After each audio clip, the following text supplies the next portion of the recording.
私の母は王妃でした。でも、誰の母でもなかった。誰にも見取られず、静かに崩れ落ちたフランス王家の一輪の花。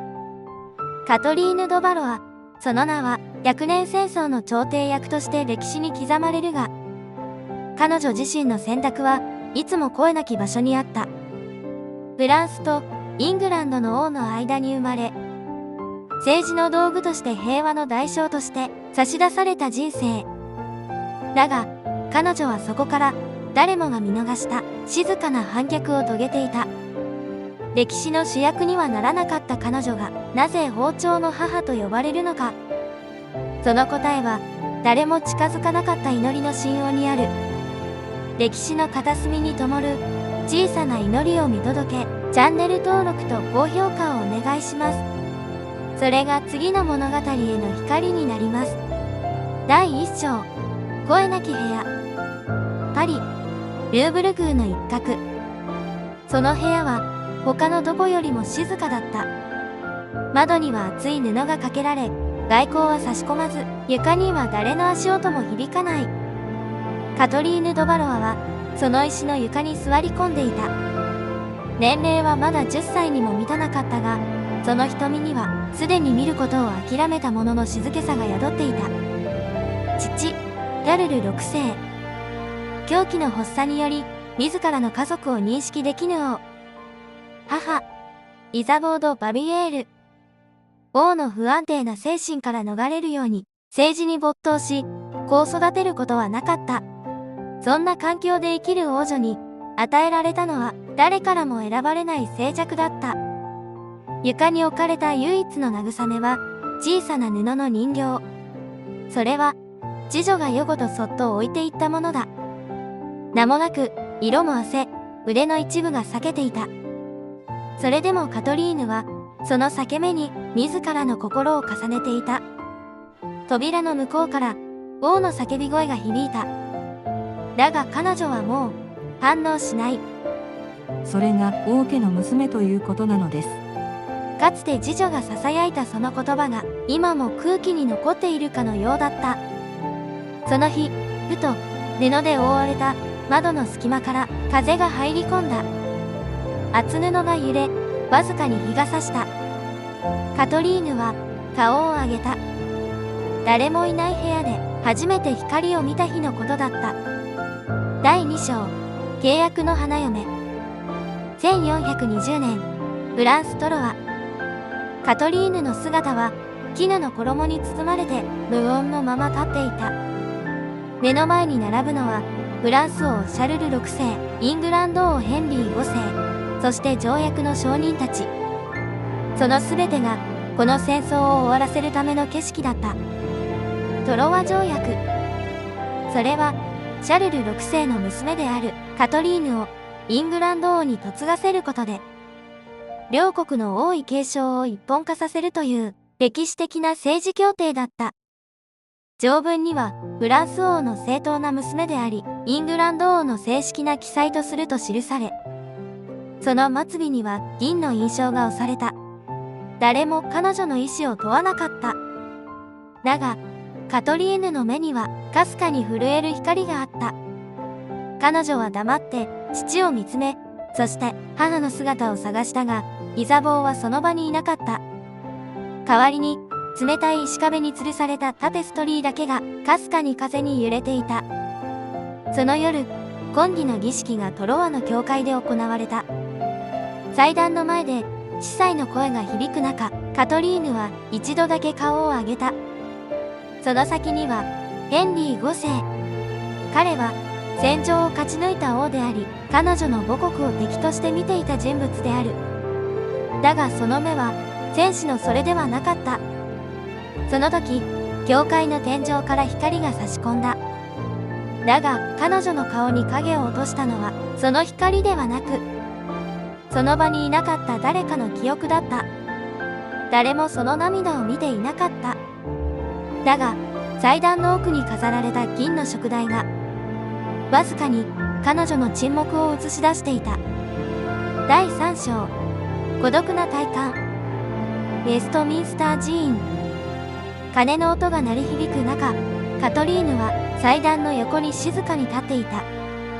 1421年12月6日、彼女はイングランド王ヘンリー5世の子を産み、王子を授かった。その子が次の王になる。誰もがそう口にした。だが彼女にとって、その名は私の子ではなく、彼らの王でしかなかった。翌年、ヘンリー5世は病に倒れ、バンセンヌで死去。彼女は21歳で未亡人となり、まだ1歳にも満たない王子を抱いてロンドンへ戻った。だが王宮の扉は母であるはずの彼女を迎え入れはしなかった。摂政会議。王子の養育は国家の手に委ねられることが決定され、カトリーヌには王母としての称号を与えられても、実際に王子に会うことさえ制限された。彼女が許されたのは、王子が眠る前、遠くからその姿を眺めることだけ。ある夜、王宮の寝室。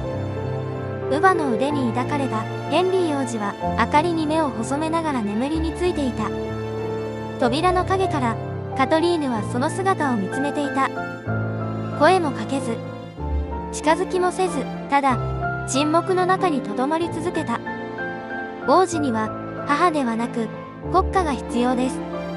摂政議会の記録に残されたその言葉が、彼女の胸を静かに確実に裂いた。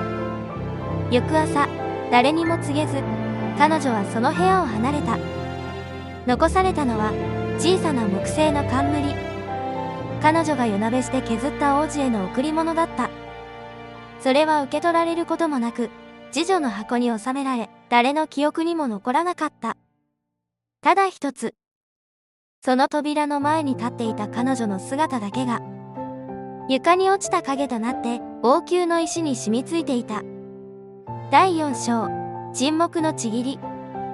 王宮を離れたカトリーヌは、ハートフォードの宮官に身を移していた。祭りごとからも遠ざけられ、王子にも会えず、ただ、名ばかりの王母として静かに時を過ごしていた。人々の記憶からも忘れ去られようとしていたその時、一人の男が彼女の扉を叩いた。オーウェン・チューダー。ウェールズ出身の侍従であり、王宮の端で雑務にあたる無名の男だった。彼の仕草には礼節よりも生活の汗がにじんでいた。だが、彼の目はカトリーヌを王妃ではなく一人の女として見ていた。二人は語らなかった。だが、雨の日、中庭で濡れたまま佇んでいたカトリーヌに、オーウェンが黙って自分の街灯を差し出した時、それは言葉以上の誓いだった。当時、王母が仮想の男と関係を持つことは法にも道徳にも反していた。だが、彼女は沈黙のうちにその扉を開けた。自らの部屋に彼を招いたその夜、誰にも知られぬまま、鍵は内側から静かに閉じられた。その関係が愛であったか、逃避であったか、司書は語らない。ただ確かなのは、二人の間に命が宿ったという事実。エドマンド、ジャスパー、エドワード。後に王朝の礎となる子らが、この誰にも知られたくなかった部屋で生まれたということ。それは、国家の記録にも、王家の系譜にも、しばらくは記されなかった。だが、母の胸に抱かれた赤子が発した一声が、その夜の沈黙を静かに破った。そしてまた、扉の音。カトリーヌは振り返らずに、鍵をかけた。第5章、王朝の影。小さな修道院の一室。そこには、昼も薄暗い光しか入らず、窓辺に吊るされた衣が風に揺れていた。カトリーヌ・ドバロアはその部屋で、自ら縫い直した子供たちの衣を抱えていた。名前はなかった。ただ、彼らは確かに彼女の腕の中に生まれ、母の目の届く場所で成長していた。エドマンドとジャスパー。そして、短い命でこの世を去った弟エドワード。父の名を継がず、王家の血筋も名乗らず、ただ一つの小さな姓だけが彼らの系譜となった。ジューダー。それはカトリーヌが選び取ったものではなく、静かに重ねられた日々の中でいつしか名乗られるようになった呼び名だった。王宮の文書庫では記録官たちがその名をいぶかしげに眺めていた。王妃の血筋というにはあまりにも曖昧で、王家の系譜とするには根拠が薄い。だがその小さい名が後にイングランド全土に響くとは誰も思っていなかった。カトリーヌは何も語らなかった。語れば壊れるものがあると知っていた。だから沈黙を守った。裂けた衣の袖を縫い直しながら、彼女は子供たちが自らの足で歩む未来を想像した。王の血を引くことを称すことなく、その血を隠すこともせず、ただ名もなき家から誰かになることを。ある日、王宮の棚の奥に一つの古い書簡が収められた。その端に記された名に午後の陽光が差し込む。エドマンド・チューダー。まだ誰も知らないその名が、やがて王位を継ぐ血を生むことになるとは。この時、歴史はまだ静かに目を閉じていた。第6章、祈りの沈黙。ロンドン南西、古びた修道院の一室。そこにカトリーヌ・ド・バロワはいた。かつて世界の中心を歩いた女は、今、ろうそく一つで夜を照らす隠遁の身。王母としての称号も、王妃としての意向も、彼女の周りには何一つ残ってはいなかった。しかしその夜、彼女は祈っていた。言葉にはせず、声も出さず、ただろうそくの揺れに呼吸を合わせるように。手の中にあるのは、幼子の頃、王子ヘンリーのために編んだ木製の玉。かつて王子が手にしたことはなく、誰の記憶にも残らぬまま、彼女だけが抱え続けていたものだった。母であることを拒まれた。その痛みは年月で薄れるものではなかった。だが、彼女の腕に生まれた新しい命たち、エドマンドとジャスパー、そして創生したエドワードは、名もなき存在から、やがて王の血を継ぐ者へと変わりつつあった。ジューダーの名。それは王家の血統に背を向けられた者たちの名でありながら、彼ら自身が歩むことで名を意味あるものにしていった。母の名が語られることはなかった。だが、その沈黙が、子らの歩みに確かに道を与えていた。カトリーヌがこの世を去ったのは1437年のこと。ウェストミンスター寺院に静かに葬られた彼女の棺は、数世紀もの間、人目にさらされることとなる。人々はその遺骸を好奇の眼差しで見つめ、王の母、王妃、そして沈黙の女として、ただ見ることしかできなかった。その日、修道院の礼拝堂。彼女の前にあったろうそくの火がわずかに揺れ、そしてふっと消えた。祈りは声ではなく沈黙によって残された。第7章、継がれた無音。ロンドン、ウェストミンスター寺院。静まり返る地下納骨室に誰の足音も響かぬ深夜。その一角に名も刻まれぬ棺が一つ。それがかつてイングランド王妃でありながら、王宮にも歴史にもその名をはっきりと残されなかった女のついの居場所であった。カトリーヌ・ド・バロは、王女として生まれ、王妃として捧げられ、母として名乗ることも子に触れることも許されず、一度だけ自らの意志で名もなき家庭を築いた女。だが彼女が残したものは字でも記録でもない。ただ語られなかった人生そのものだった。彼女の子エドマンド・チューダー、孫ヘンリー・チューダー。やがてその名が王の前に置かれる日が来る。だが彼らは祖母を語らず記念碑も建てなかった。ただ静かに王としての道を選んだ。それが彼女の選択に報いる唯一の継承だったのかもしれない。戴冠式前夜、少年王となるヘンリーは城の石階段に一人立っていた。従者たちの声が消えた廊下。彼の手には一通の古びた書簡が握られていた。それは開かれることなく彼の足元に影を落としていた。封漏されたその文書がカトリーヌの遺言であったかどうか、歴史は何も語らない。だがその夜、誰かが石の床にそれを置き立ち去った。翌朝、文書はなくなっていた。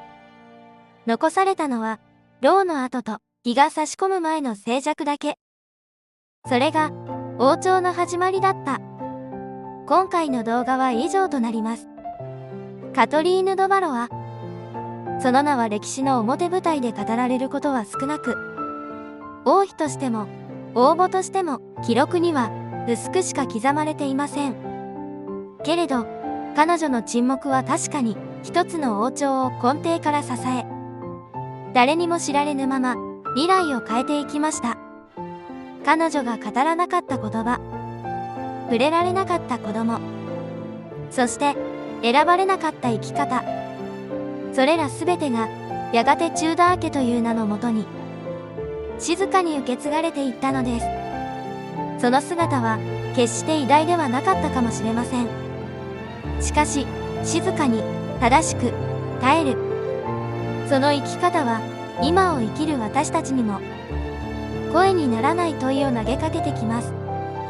目立つことなく記録にも残らず、ただ祈るように誰かを守り続けた生き方、その構図が今私たちの胸に残るものだとしたら、それこそがカトリーヌの本当の継承なのかもしれません。